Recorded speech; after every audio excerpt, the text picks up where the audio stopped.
কর্মকর্তাদের তাদেরকে আলাদা পয়েন্ট করে দেওয়া হয়েছে। তারা নির্দিষ্ট পয়েন্টে থেকে প্রিজাইডিং অফিসারের যে নিয়োগের চিঠি আছে সেখানে ওই পয়েন্টগুলোর কথা উল্লেখ আছে কে কোন পয়েন্ট থেকে নেবেন। তো তারা নির্দিষ্ট পয়েন্টে আসলে আমাদের যে অফিসাররা আছেন 5 জন, তারা হচ্ছে আমরা এটা বলা আছে যে দায়িত্বপ্রাপ্ত কর্মকর্তারা আছেন দূরবর্তী কেন্দ্রে আগে দিবেন। তবে কোনো কারণে যদি দূরবর্তী কেন্দ্র একটু পরে আসেন সেই জন্য কার্যক্রম বন্ধ থাকবে না, চলবে। তবে দূরবর্তী কেন্দ্রকে প্রায়োরিটি দেওয়া হবে।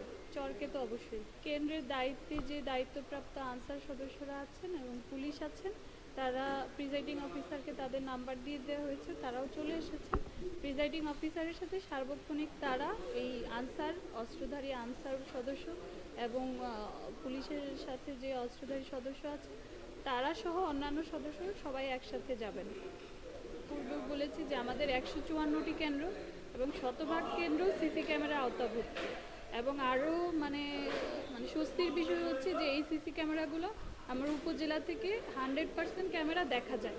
সো আমরা প্রিজাইডিং অফিসারের রুমে সাথে ভোট গণনার রুমে ক্যামেরার ব্যবস্থা করেছি, সেই সাথে বাহিরের যে বেস্টনি আছে সেখানেও ক্যামেরার ব্যবস্থা আছে এবং আমাদের আইন শৃঙ্খলা বাহিনীর সকল বাহিনী এখন মাঠে আছে। আজকে সকাল থেকে সবাই মাঠে আছে যেন আমাদের যে প্রিজাইডিং অফিসাররা মালামাল নিয়ে যাবেন তারা যেন নির্বিঘ্নে নিয়ে যেতে পারেন, তাদের কোনো ধরনের সমস্যা না হয় সেই ব্যবস্থা করা হয়েছে।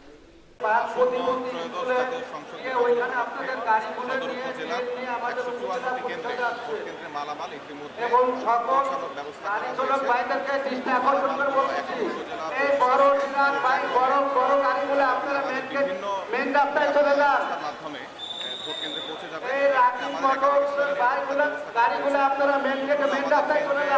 কেন্দ্রে নিরাপত্তা টিম রয়েছে। আমাদের মোবাইল টিমগুলো প্রতিটা কেন্দ্রের যত মালামাল আছে এবং হচ্ছে যারা কেন্দ্রের নিরাপত্তায় আনসার এবং পুলিশ সদস্য থাকবেন তাদের সকলকে নিয়ে তার দায়িত্বাধীন এলাকায় এই মালামাল পৌঁছে দেওয়ার ব্যবস্থা করা হয়। আমরা সকলকে নিয়ে কাজ করছি, সকলের সাথে সমন্বয় করে সেনাবাহিনী, র্যাব, বিজিবি, কোস্টগার্ড, আনসার সবার সাথে সমন্বয় করে আমরা কাজ করছি নিরাপত্তা যাতে কোনো ধরনের ক্ষতি না থাকে।